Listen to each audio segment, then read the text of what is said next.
Santa Cruz out here to get you. You can't let it burn, baby. Let it burn.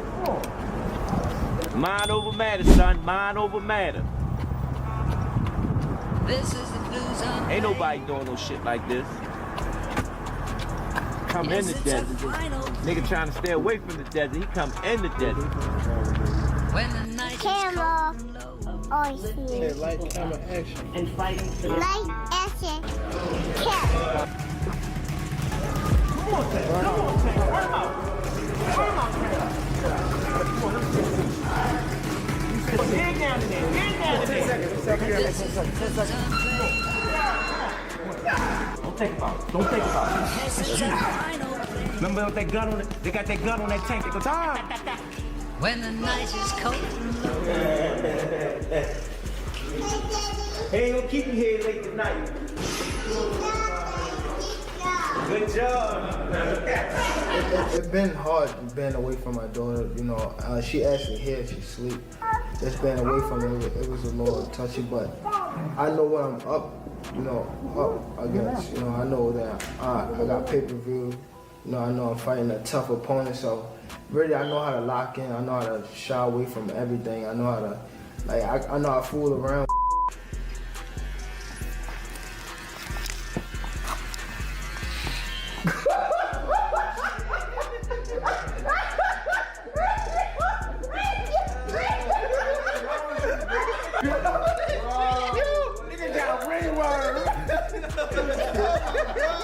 I said 10, huh? Nah, don't do that. I can't go on TV looking like that. However, Jake Paul enters as the naturally much heavier man, with the fight set at a 19.5-pound limit and both fighters wearing 12-ounce gloves. For Gervonta Davis, who typically competes around 35 pounds, that's a massive leap. The size gap alone has raised serious concerns. Critics warn that forcing Davis to bulk up could dull his trademark speed and explosiveness, the very weapons that define his danger inside the ring. Tank Davis fight got moved to Miami. I think Jake wins. Jake's just so big, dude. I think Jake wins. This is different because it's similar. It's similar to Logan versus Mayweather, but Jake has better Paul boxing. now obviously is way more advanced than where Logan was at that moment in time. I mean, Gervonta it's is just. fucking sick. I mean, yeah. No, but dude, Did you Jake. ever watch his highlights? Jake can He's crack, nasty, man. bro. He's so sick. He's I love nasty. that guy, bro. Tank is not the guy that knows how to sell a fight. Tank cannot sell a fight in his own division. You have the Paul brothers and they come over to boxing. Their idea from day one is we don't have the skills or the experience. What we're gonna do is we'll take on the absolute best guys, but they're gonna spot us some pounds. Tank has one job to do, that it doesn't make any difference, that boxing is a real sport. My skills versus your skill, of which I am an abundance of and of which you have none of. Tank is telling anybody that will listen that there's a size problem. My skills and my experience in boxing, I do not have to wonder who's in the bar tonight. Any bar I go to, I rule the bar. No, it turns out that you don't. Just need some big guy to corner you, apparently. Boxing has never stood its ground. Boxing has never been able to explain why Floyd needed a half hour to get rid of a guy who's never boxed before. Tank Davis has already began this. When you choose a dum-dum, don't be surprised when he goes out and acts like a dum-dum. UFC boss Dana White didn't hold back when asked about the potential Paul versus Davis fight. He claimed that not many fans are truly excited for it, but admitted the matchup might still serve a purpose, especially for Gervonta Davis. After enduring months of negative headlines and fading momentum outside the ring, Davis finds himself in need of a spark. White pointed out that Jake Paul's massive payday offer arrives at the perfect time, a chance for Davis to reclaim the spotlight and secure a major bag. Still, Dana didn't sugarcoat the matchup itself. He believes Paul's height, reach, and raw size could allow him to bully Tank, leaning on him, clinching and smothering his offense. While White acknowledged Davis's elite skill and knockout power, he questioned whether those tools could survive inside Paul's physical world. To him, this isn't just a boxing match. It's a test of whether Davis can withstand and overcome the brute force of a much bigger man. Is picking Jake Paul to beat Gervonta Davis. This is not a fight that I'm excited for at all. I would rather have Gervonta Davis fighting in a real boxing match against the likes of Lamont Roach, Shakur Stevenson, Keyshawn Davis, Emmanuel Navarrete, anybody that is in the 135-pound division and around, that's where I want to see Gervonta Davis fight. However, we live in a world where everybody is trying to do things as big as possible. And the biggest fights possible right now, unfortunately for the sport of boxing, is an exhibition fight between Jake Paul and Gervonta Davis. So I do like it for this reason, though.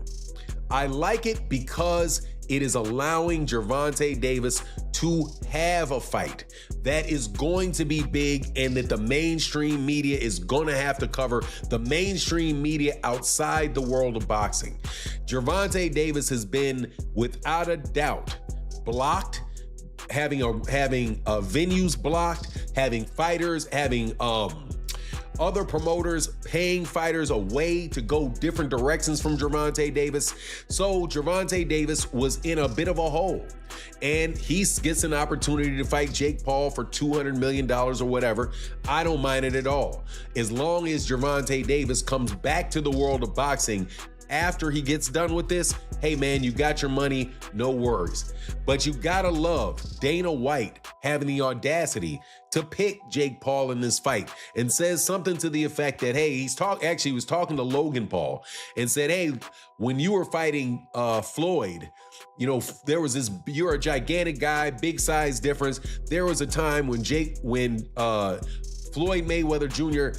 hit had an overhand right that landed flush on Logan Paul. Bare knuckle fighter and former UFC star Mike Perry didn't hold back when weighing in on the rumored Gervonta Davis versus Jake Paul fight. Perry slammed the matchup, calling it a cash grab and questioning whether Tank Davis still has the hunger that once made him a champion. He argued that by choosing to fight a YouTuber turned boxer, Davis is chasing fame and money, not legacy. Perry even hinted that Jake Paul's work ethic and drive might now outshine Tank's. His comments struck a nerve, reigniting debate about whether Davis is still the same fearless fighter who once ruled the lightweight division. Tank is big, Tank has a lot of skill, but I don't think he's the same Tank that we saw the most incredible knockouts. We saw him, Lamont Roach performed great. They went to draw and, I just don't know. And Tank walked away. I don't know if he loves it enough to beat a guy who outweighs him by 80 to 100 pounds. During the face-off, Gervonta Davis appeared unusually tense, a rare sight for the usually fearless knockout artist. His stiff posture, limited eye contact, and forced calmness didn't go unnoticed. Standing across from the much larger Jake Paul, Davis seemed to feel the weight of the size gap. Some fans insist he was simply staying composed and focused, but others saw something different, a flicker of doubt. Tank looked very uncomfortable facing off. He just did. I've seen other face-offs this Tank done. He gets in their face and they're intense and he looks good. He looked very meager up there. You've had 8 fights and you're gonna go tangle with Tank Davis. And the story instantly comes out. Jake is so much bigger. There is such a compliment to Jake within that insult. It is meant to be an insult. It is meant to take away from a potentially glorious moment for Jake. But where the compliment comes is it means the public believes he's going to win. That's what it means.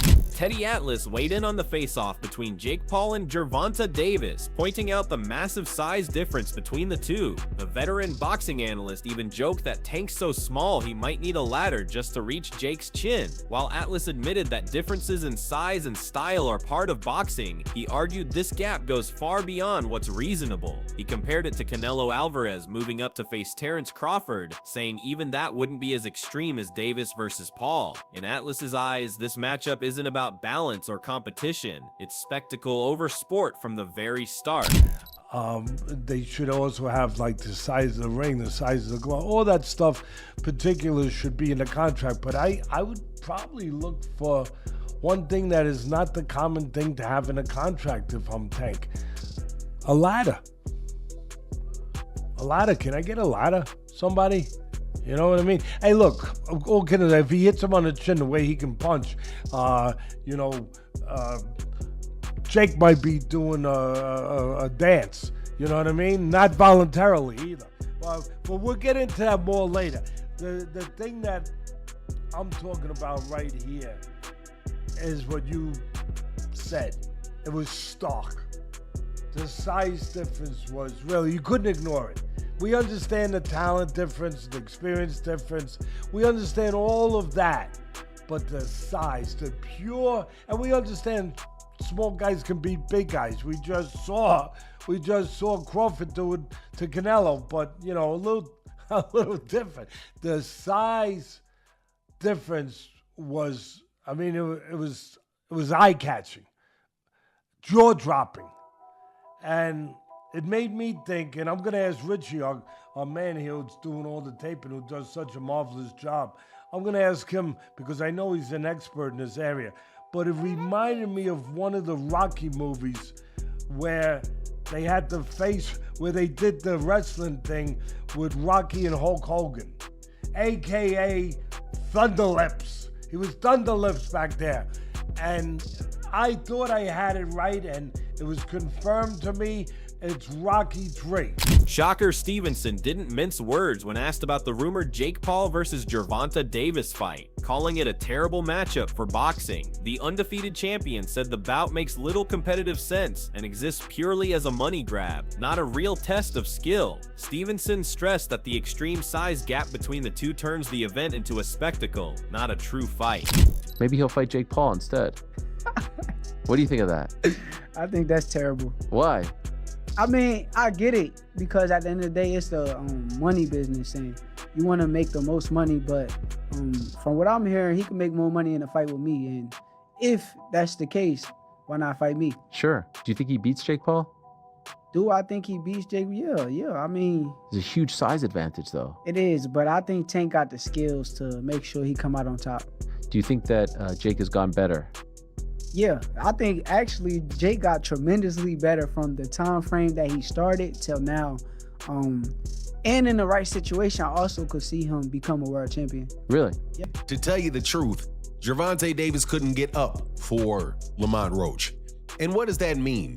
It means that he could not get inspired, that he was not motivated to fight Lamont Roach, that his mind was not in a place where it was like, yeah, okay, let's get it, and he was going to war with Lamont Roach. He was going through the motions with Lamont Roach during the training camp and could never really get himself motivated to really give the best of himself against Lamont Roach, and that probably affected him during training and during the fight. And that is something that can happen, especially if you really look back on what happened with the Lamont Roach fight and all of the ups and downs about that fight being made. Because first, if you recall, he wasn't supposed to be fighting Lamont Roach. The person he was supposed to be fighting was Vasily Lomachenko. You know, the guy that everybody says that he doesn't want to fight, that he didn't want to fight.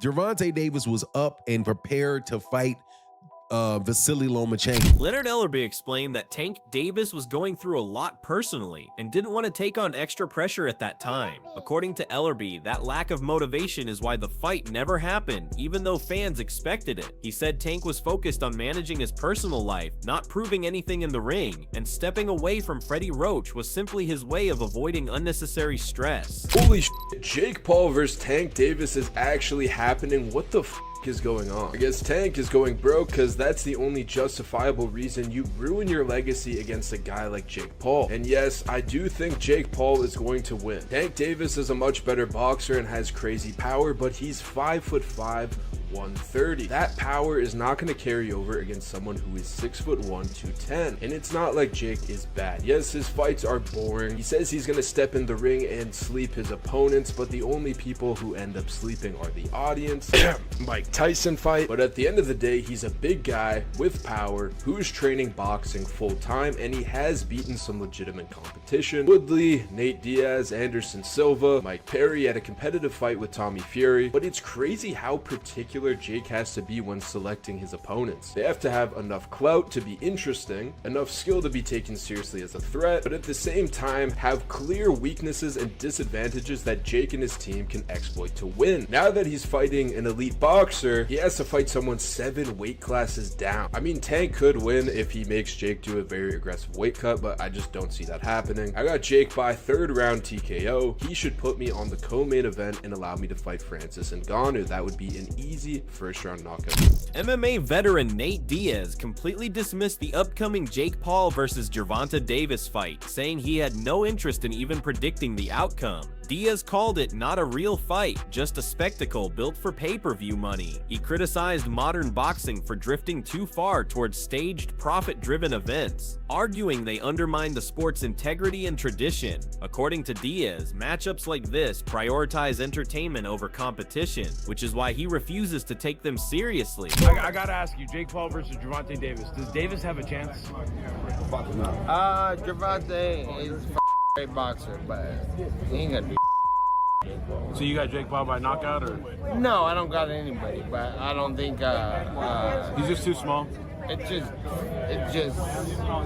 don't want to beat up somebody that small. I don't want to, you know what I'm saying? What do you think of the fight? I don't want to lose to somebody that. There's no point in the fight. It's a great fight, actually. You think I'm it's not a good hating fight? on the fight, but I think my thoughts on it is let's watch and see what happens. Ryan Garcia said that boxing's turning into WWE. Yeah, with that type of matchup. What do you agree? Last thing, White House card, like he said, you want Conor McGregor? Yeah, but the whole thing's on WWE, so Right. it's like, at least that's happening and getting something to talk about, something to watch, and I'm looking forward to that fight. Michael Bisping has voiced serious concerns about Jake Paul's decision to face Gervonta Davis under such extreme weight differences. He notes that Jake is preparing to fight someone nearly 100 pounds lighter, a mismatch that defies the natural balance of boxing. Bisping reminds fans that Paul's previous matchup with Mike Tyson already drew criticism, Tyson being 58 years old and long retired. To Bisping, this new bout highlights a growing problem, the rise of spectacle over sport. Instead of meaningful contests that build champions or settle rivalries, boxing promoters are increasingly turning to celebrity-driven showdowns that blur the line between competition and entertainment. Heavier. That is at least 65 pounds heavier than you. That is called one thing. That's called being a bully. It was bad enough when he fought Mike Tyson, a man that was 58 years old, and he was walking around like, oh, I just beat the baddest man on the planet. I just destroyed Mike Tyson and went out there and I beat him, and him and his brother are all celebrating and shit like that. It's like, dude, what are you doing? What don't you understand about this? If you want respect from your peers, if you want everyone on the planet to look at you and take you seriously and give you credit as a boxer, you have to take on challenges that are real. You have to go up against someone that keeps you up at night, against someone that gets you out of bed in the morning to go for a run because the fear of them beating you down is real. Not going up against someone that is so small. If you were to go up to this guy in a bar and try and start a fight with them, people would look at you and say one word: whoa, whoa, whoa, stop being such a bully. Leave him alone. You are way bigger than this guy. And that's clearly what we have here. It is ridiculous. When you look at the tail of the tape, Gervonta Tank Davis, granted, a very, very skilled boxer, a world champion. He's had some great wins. He's had a tremendous career. He's got 28 knockouts on his record. I'm just looking at the tail of the tape here. 30 years old, Jake Paul, 28. Gervonta Davis is 5'5" tall, whereas Jake Paul is 6'1". I would never dream on picking on a guy that is 5'5" tall. Granted, there's some tough guys out there that are 5'5", okay? They're smaller guys, you know, but for 5'5", they'll pack a good punch. Typically, they're mixed martial artists or boxers, yeah. So what do you think? Is this an exciting crossover event bringing new eyes to boxing, or just another publicity stunt that damages the sport's credibility?